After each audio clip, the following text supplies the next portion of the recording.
Moving into month 3 of season 2 of In the Arena podcast, Lauren, Jonah, and I talk about what it means to identify your ideal client and how that can be a foundational piece of your business. I cannot stress it enough. If you are a business owner in 2026 and you haven't identified who your ideal client is, you are behind the 8 ball. This month, we're going to have several other conversations about marketing to your ideal client. It's going to be great content. I really think as a business owner, if you tune in and you listen to the things that we talk about in these next few episodes, you will be a better marketer and you will grow your business. So if you're interested, stay tuned about how to become a better marketer and identify who your ideal client is. The credit belongs to the man who is in the arena. Dare greatly and build intentionally. Welcome to In the Arena Podcast. Welcome back to In the Arena Podcast. Today is a co-host episode with Jay Fry, the video guy, Lauren Navarre. Oh, 3 names. I'm in trouble today. And today we're going to talk about why it is critical to be able to identify who your ideal client is and some myths around that idea. We had some people scheduled, but we thought that this was a great time for us to chat about this because we are passionate about it. We utilize this. We utilize it on day one. We are super dialed into who our ideal client is, and we're trying to refine our message to them more and more in every brand that we have, right? And Unless you want to waste money. By all means, Sure. You can waste a lot of money. Yeah, Not 100%. knowing your ideal client. 100%. And I think that there's like a couple of points to this, right? It's one, how do you identify and define your ideal client? How do you utilize that idea and concept once you've nailed it down? And the third thing is, what are some myths around that? So we can kind of work through that as part of this conversation.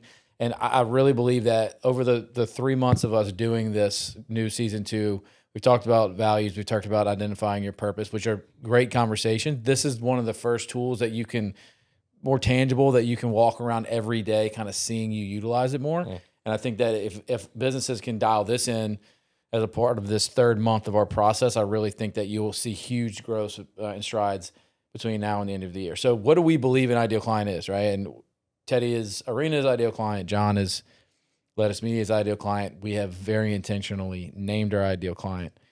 But we talk about 3 areas of how you kind of shape that person, right? One is from a demographic standpoint, which is just what basic 101 teaches you about doing that. And a lot of people have utilized like, okay, well, what is the definition or what kind of characteristics they have, right? Simple stuff, right? And I think that it'd be cool to tell the audience who Teddy is for us and who John is for you. Mm-hmm. And just from a high level demographic and kind of talk about some of the key points. And this is part of Lauren's business planning process where we actually go through defining this part of your ideal client. So Teddy, for us, is a 35 to 55, 60-year-old executive business owner. He has goals to become the best version of himself, right, from a professional and personal standpoint. Mm-hmm. And he has this goal and aspiration for himself that he wants to be somebody. And every day he's kind of working towards that. So personal development's important to him. He likes sports, but he's not in the sports every day to where he gets distracted from his priorities, his family and his business. Same thing with hunting and fishing, right? He likes to do those things, and it's part of who he is, but not so much that it distracts him from his other 2 priorities. He's got some kids. And he's got kids. I think that's one of the most important things for our ideal client in St. Tammany Parish is that he has a family, he has kids, and he has a house, and he's aspiring to, have more stuff to leave to his kids when he passes away. So he at least has to have one kid because one of our services and problems that we solve for him relates to that. And so we know that his name's Teddy. We know his age. We know all those characteristics about him, which also leads us to know where he's going to be, right? We know what schools that his kids go to. We know what what he does on the weekends.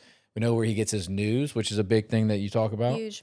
Yeah, and so like where he's getting his information from. He's on podcasts, he's on social media, but he also is plugged into local communities. He goes to the chamber, he goes to the nonprofit fundraisers and stuff. So he knows what's going on in the parish, which allows us to be at all those places that people see, and they're like, "Well, why are you there?" Well, because our ideal client's paying attention to those. And places. The most important part of it all, Jared and I's favorite, is we know what his problems are, right? Because a way that you really speak to someone's heart is helping solve their problems. Mm-hmm. And sometimes those problems have nothing to do with the service that you're offering or the product that you are putting out there.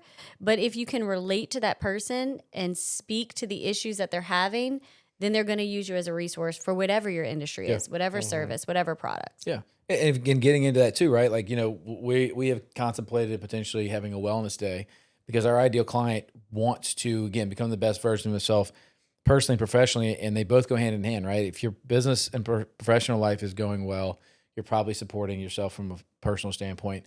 And if your personal life is suffering, there's a pretty good chance that your professional life is going to be struggling too. And that's not just from like your relationships with your family, but that's spiritually, physically, mentally, all those things are important. And so we want to provide that value because spoiler alert, we are Teddy.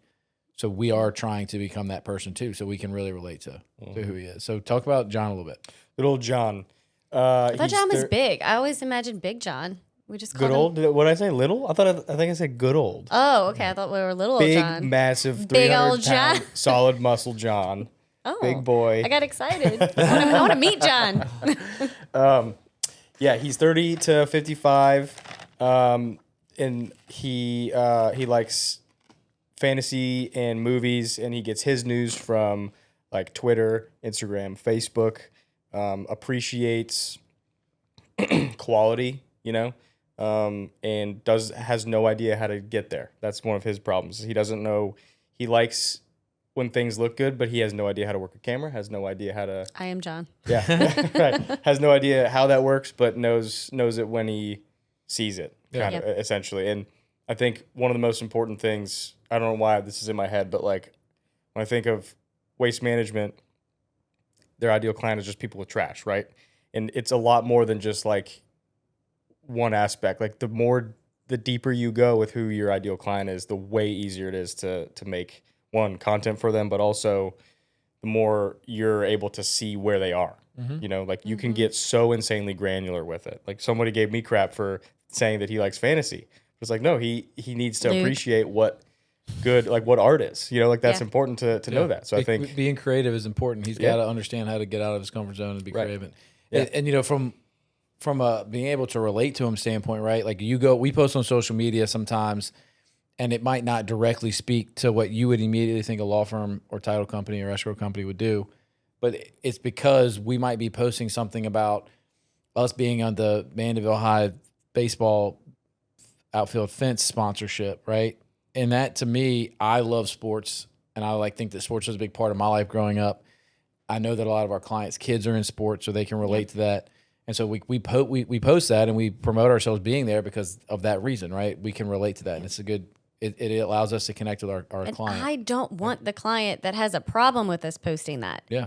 I think that's also part of the messaging of understanding who you are and who your ideal client is before you create content, is that if that bothers someone and they're not serious enough to be lawyers, then guess what?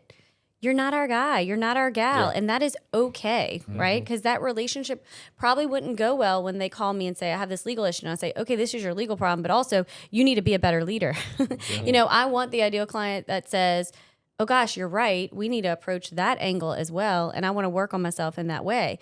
We're not the firm to come to have just strict transactional relationship with a bookshelf behind us. Mm-hmm.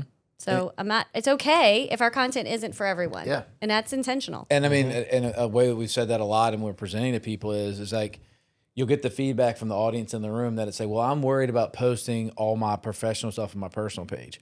Well, if your social media page is there for you to learn the gossip and just stay in touch with your friends, then great. Then that's fine. That's what it's used for. But if you're there to try to connect with people and, again, grow yourself personally, professionally, and you start losing people who aren't following you, you start with 3,000, you end with 500, and you got a business that can do 30, 40 deals in a year, you got 500 people who really want to be in touch with you that are there. And you know who those people are because everybody else has left and they stayed.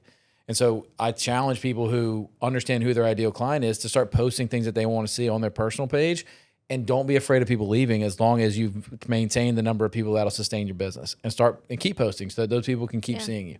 And audit your audience to see if you're actually speaking to that client. But one thing that I want to stop on before we get too far is explaining that a lot of small businesses struggle with making decisions. Decisions like, should I post this content? Should I be paying someone to generate content, right?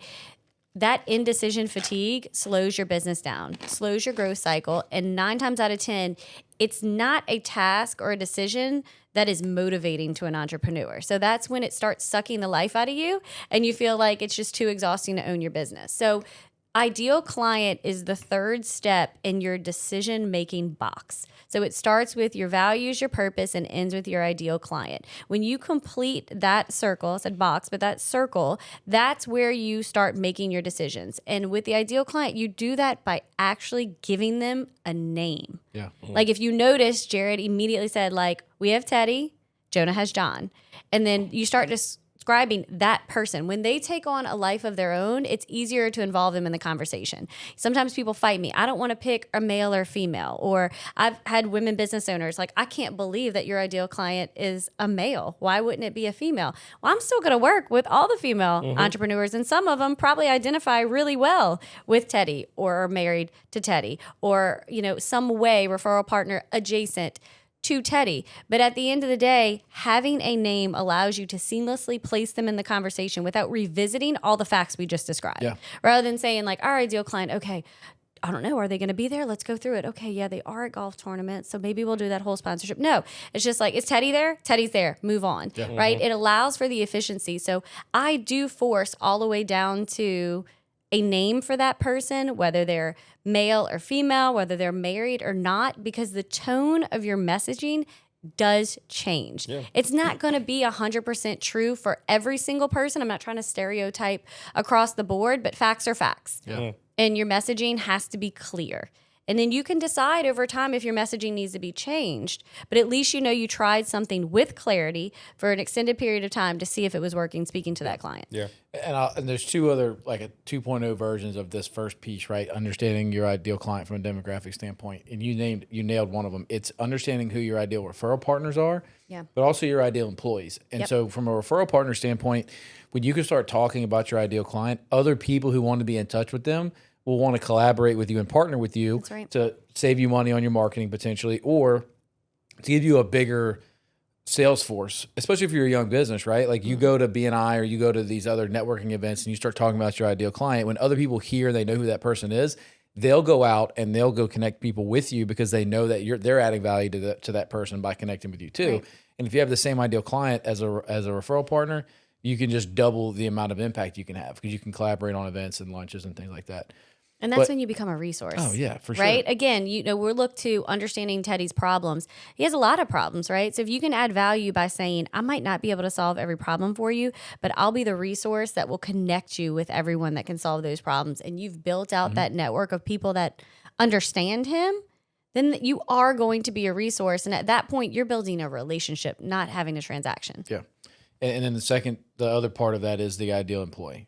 Because if you're hiring somebody for a marketing position and you know who your ideal client is and you get a resume for a salesperson and you start speaking to them about their ideal client and they start saying, oh, well, yeah, well, I'm in this group with that type of a person and my kids go to school with this type of person, and they can start naming people they're already affiliated with, you've skipped a line on a salesperson as opposed to having to find somebody who is just going to have to then go integrate themselves into a whole nother community because you don't know how to ask the questions in an interview, and you don't know how to make sure that they relate to that person at the front end.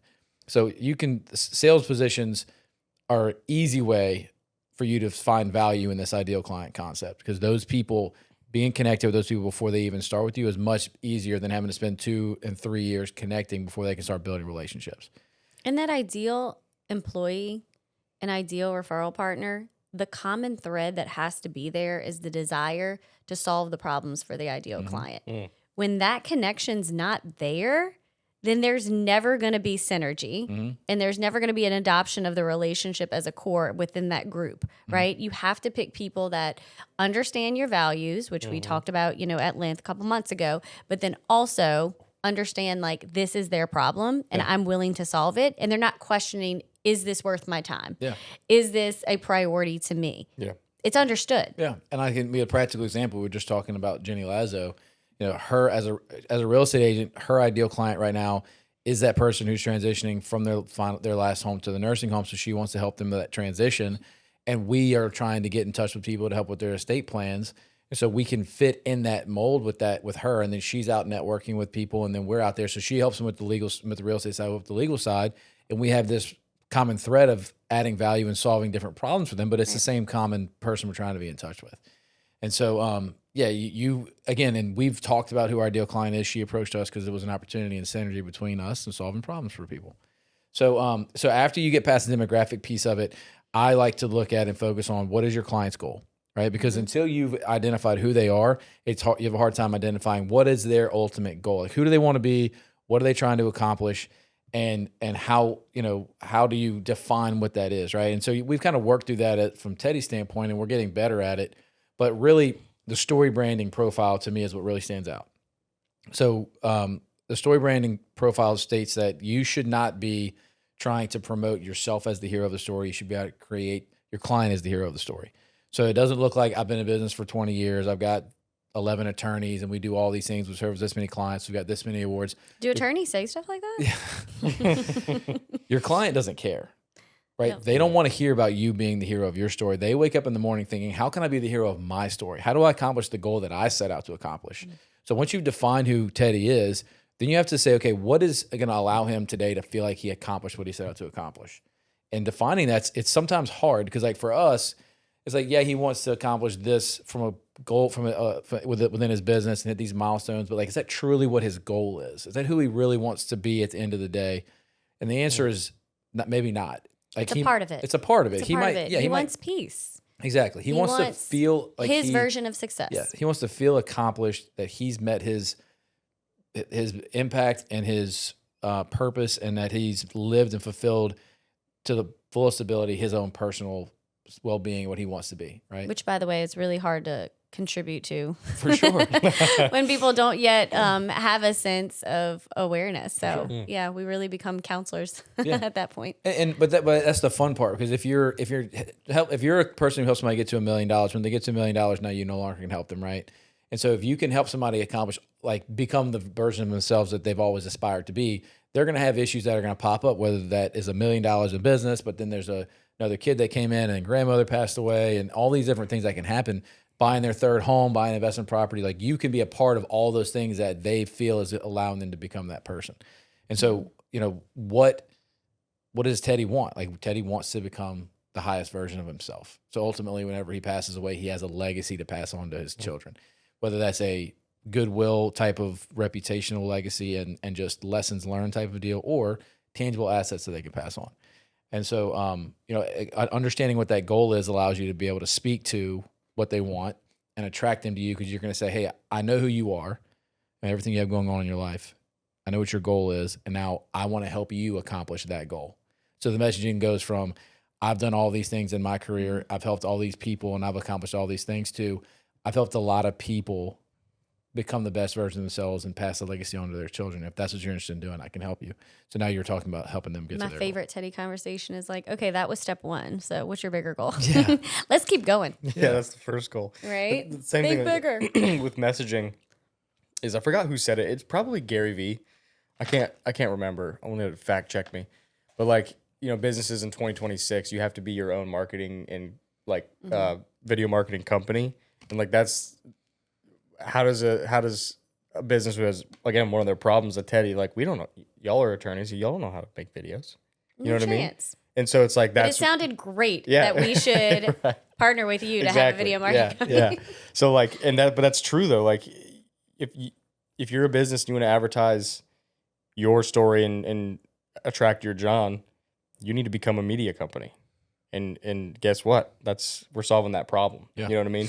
And so that's super important. And I imagine, as a business owner, being a media company, it's very stressful. Like, how do you get this good stuff? How do you, Jonah. We do it through Jonah and Lettuce Media. Right, Is how we do it, right? Right. I don't think small businesses often understand that third parties can sit on their organizational structure. Yeah, for sure. Right? Yeah. Like, when you have a seat that needs to be filled and you are identifying what are the changes that I need to do that will allow me to get towards this next goal. And you're identifying, okay, what is that one next step that I need to take that's transformative.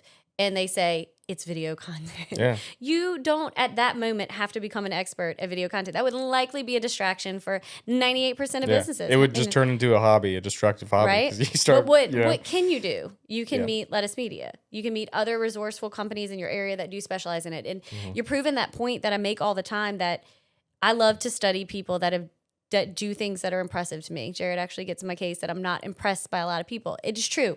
I have really high standards for myself, for all the people that I love that are around me, my poor kids, definitely my poor husband. But I like to study people that are incredibly successful.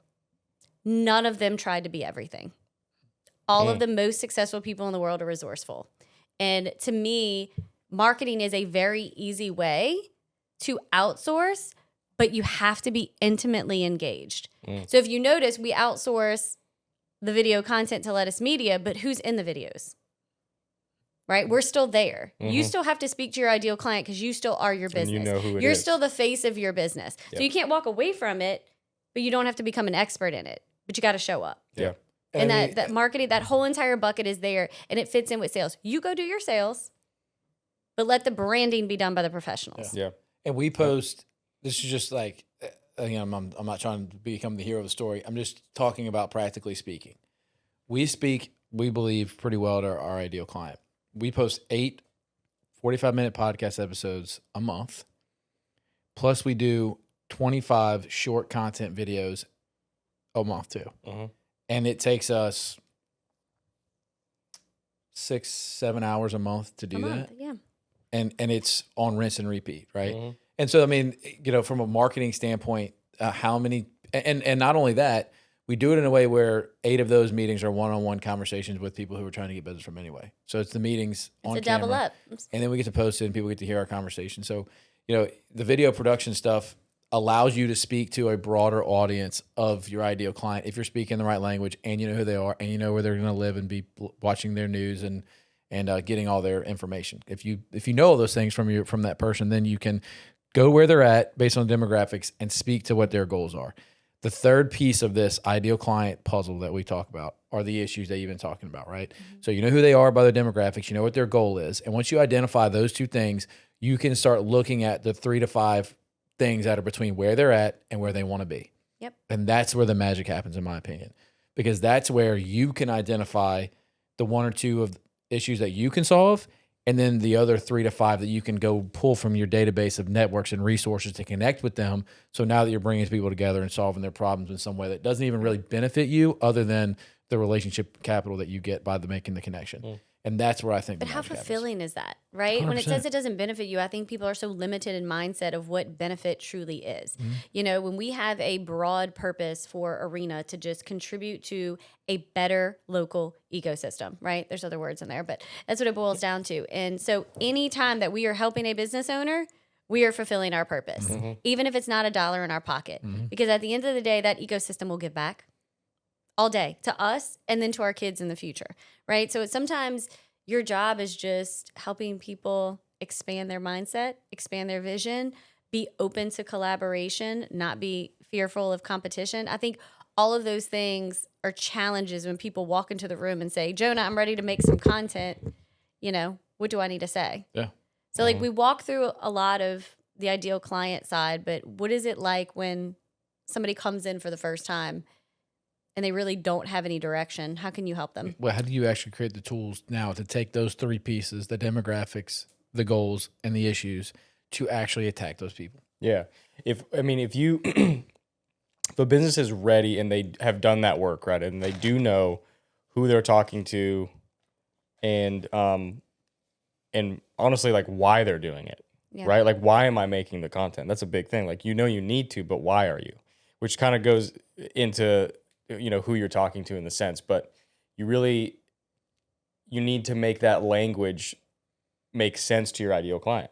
Like words that you choose is, oh God, that's so hard with law. yeah. Well, or even like, I'm not gonna talk about other but like private wealth. Like that's a tough industry to talk about your ideal client because it's insanely regulated. There's ways around it, but you know, the words that you use and the tone that you use is incredibly important because one, that's your brand story and what that's all encompassing around the brand, right? But then how does your ideal client perceive you and how do you think they want to perceive you? Like that's huge. So you have to talk to them in that way, you know? And so like for us, you know, we're okay with being a little silly, more silly than Arena, you know what I mean? Because we know that we're a little bit more laid back and our ideal client is cool with that. They like thinks it's hilarious that I wear Crocs sometimes. That's great. Sometimes? A good amount of Surprised time. you have soles in your feet I know. right now. I wore Crocs yesterday and they got dirty and I was like, I didn't want dirty feet today. All you gotta do is hose them off, Jones. That's true. That's true. That's true. But yeah, and so you really need to get that deep into the content as well as how deep you went into your ideal client and the messaging. And you really got to take a look at your brand and plug in that ideal client and say, how are they going to perceive us too? You know, and I think that's really important. And it all needs to reflect that. And kind of going off perception, what that means to me is that, you know, if you understand who your ideal client is, like we talked about, and you start going to social media and people feel like you got to be talking substance all the time or always be plugged in, have this call to action. But sometimes your perception is, I just give back to the community in which you live in. And you post that often and to the point where they feel like, okay, well, they're invested in the same community that I'm invested in. I want to invest in them, as opposed to somebody else who may be a national company that's not local, or somebody who you may not see as much, so that it's harder to know who they are and their values and whether you trust them. So I get what you're saying. Your tone's not necessarily always the words you use, but it could also be, you know, how you're putting yourself out into the community, right? Yeah. So like again, another like way that you can say it without saying it is, our content is not going to we're not going to show up in a suit and a tie on our content day, different than what you're going to see on the day when you walk in the office. We want you to see us on social media in the way that you're going to see us when you walk in. And we want to portray our office and what we do out in the community because we want you to know who we are before you even walk in the door. So you feel like you know us. I've been meaning to tell you, though, that I have started considering wearing ties. And I just haven't decided. Bolo ties. I bought a Bolo or a bow tie. Yeah. Or traditional. So it's my warning because I may do it. No, you mentioned brand story. How important is a brand story for speaking to your ideal client and telling them who you are? It's kind of everything because it's the reason, one, like why you exist, right? Like why, like for Lettuce, our story is the reason why we're doing what we're doing. And I feel like that's the same for Arena too, right? And so people need to know who you are so they feel, one, like comfortable around you.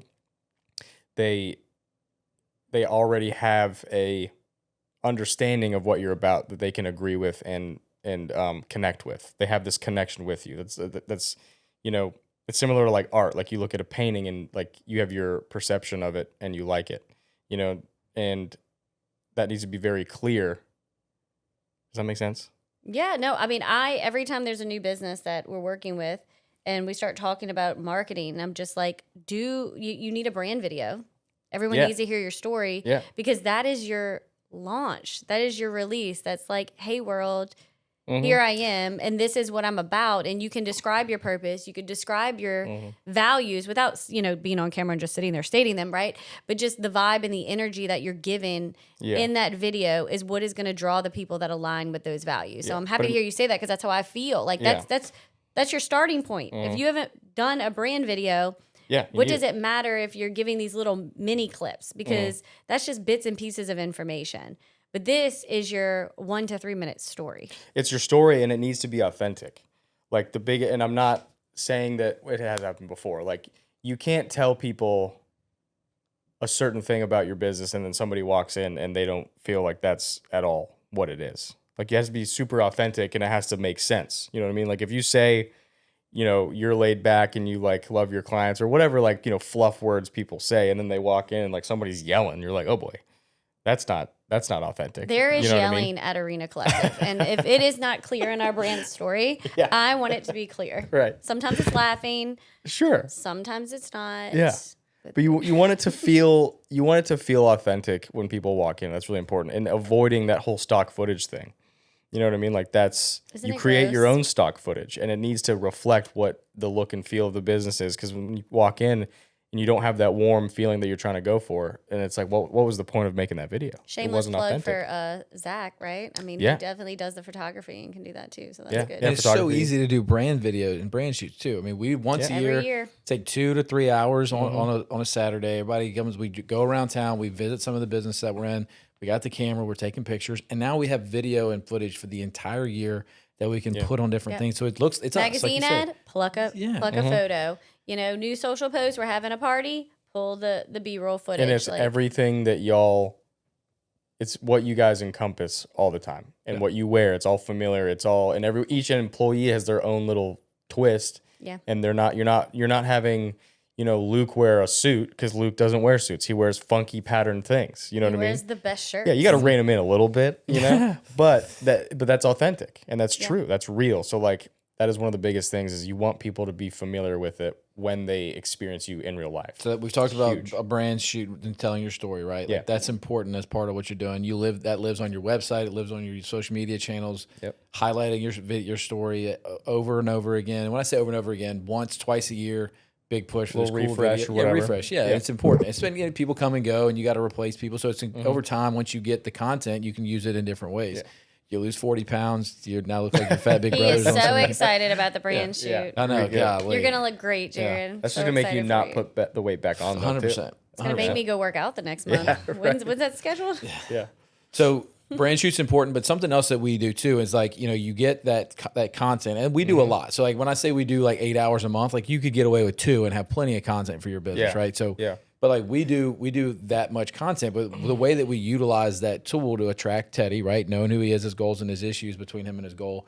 We take that content, we know who he is, we start gathering his content or his information. We know how to communicate with him. And one of the things that we do is we have an email blast that goes out, and it goes out to our Teddies that we've met with, and all that content that we're creating during that 8 hours a month, we utilize that and we put that in the newsletter, and we use that and we put that on our social media page, and we put it on our YouTube channel. It plays in our reception areas while people are in the office. So like we're using that to constantly be in front of our ideal client over and over and over again. And it just takes a system and an approach of consistency to get there. Like we do it every Tuesday. It's just, 3 hour, 2 hours every Tuesday. And we get in, we get out, we knock it out. And look, we get days where we're like, we could be doing a million other things, but we know that we come and do this to get it knocked out so that we have the content going forward. Get your espresso or your Celsius. Just rip it. Speaking of that, do it. I want everybody to vote on whether the watermelon Celsius or this cotton candy Alani's better. I got my vote. I don't know that any of them are good, but that packaging is adorable. I mean, who doesn't want an energy drink with a rubber ducky on it? Yeah, it's cute. Alani is definitely speaking to this ideal client. I can tell you. This ideal. Yeah. That they're all nasty and sweet, but gets us through the day. Yeah, we need a cold brew machine here. Okay, one of the things we talked about that Jared and I always like to point out.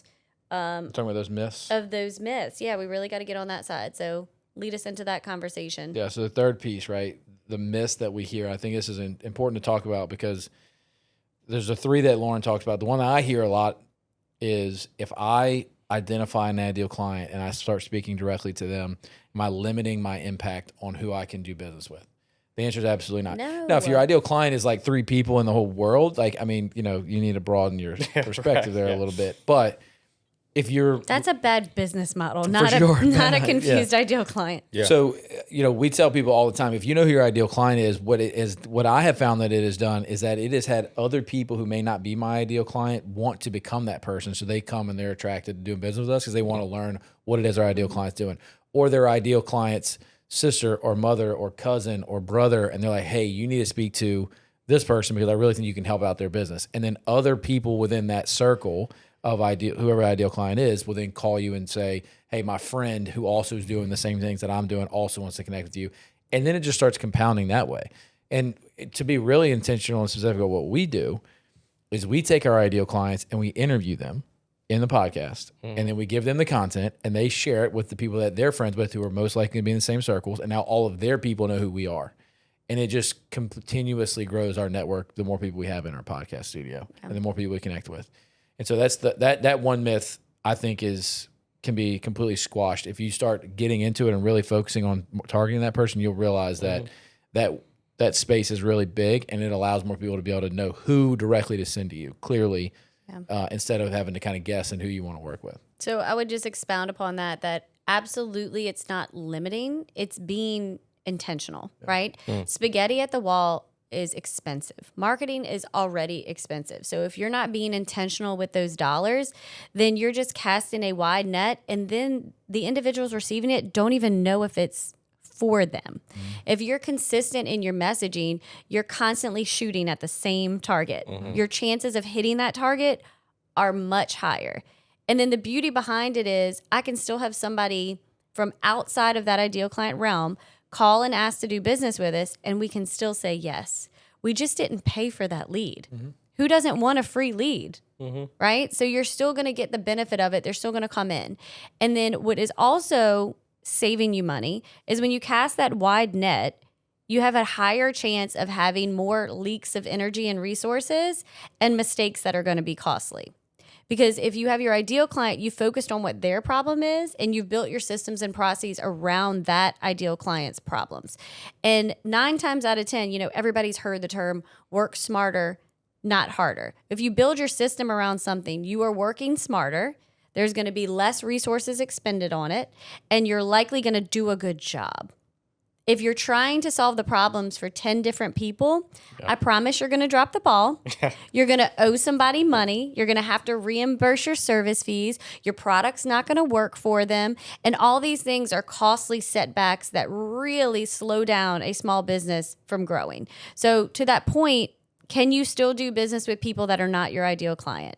Absolutely. I've also had the question, are you discriminating? You said your ideal client is a male. That doesn't mean I'm only doing business with a male, right? We're doing business with a lot of different people. And we're not saying that we won't do them. In fact, it allows us an opportunity to build out different revenue streams within the company. So we can say we have an associate attorney that works best with that other client that calls in for those limited needs.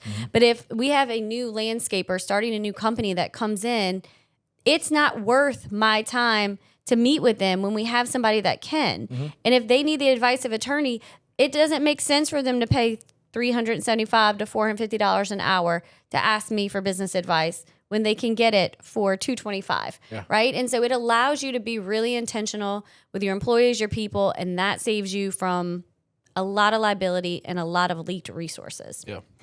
And So then what are the 2 other myths before we hop off? Well, it was the biggest one of understanding that it's actually helping your ROI. You're thinking that it's limiting the amount of money that you're making, but it's expanding it because you're reducing the amount of leakage, being efficient. And then the last part is you don't have to like your ideal client. Like, it doesn't have to be your best friend, right? Sometimes people, they want to build it up. Now, do your values need to align? Yes. Do your idea on what problems you need to solve have to align? Absolutely. But like, a lot of people want to build their business around somebody that they want to spend all of their time with. You likely want to spend all of your time with your spouse. They're not going to pay you for the services you're offering or the product that you're making, right? So just understand as you're building this profile, who are you really speaking to in your community? And I almost misspoke earlier when I said it would be a bad business model if you're only speaking to 2 or 3 people. It's a great business model if you're the only person that can do that and you can charge an unlimited amount of money for it, right? But all those things come into play on who your ideal client is. And that's a similar thing that we talk about a lot with our services, for Arena, because we're dreamers and we're big thinkers. And some of that involves us helping expand the mindset of the people in our community so that the future clients are there because they can be dreamers and big thinkers with us as well. Because there's so much that can happen in our community, again, which goes full circle back to the purpose. So just pointing out, you will do business with people that are outside of your ideal client, but it still is cheaper to be intentional with your funds and target one person so that you have a higher chance of hitting them directly multiple times. And it doesn't have to be your best friend. Yeah. So to kind of bring this all full circle, right? We're going to have 2 great conversations with marketing experts that come in our area that are helping businesses do this, right? But in order for you to really take this episode and utilize it, I want to go back to say, understand who your ideal client is and the 3 aspects of demographics, goals, and issues. Understand that there's tools and ways you can utilize this marketing stuff, and it takes time, energy, and effort, but it can get consistent, and you can tell your story to the right person in the right way. And that if you feel like you're doubting this process and the myths, and you feel like you're struggling about how do you identify it and why, there are myths that I think that are rebutted very easily whenever you actually get into this. So very And if you important don't topic. like it, fight me. Yes. Fight Lauren and her pink blazer. I love ideal client conversation. So I'm looking forward to the next 2 weeks. So very cool.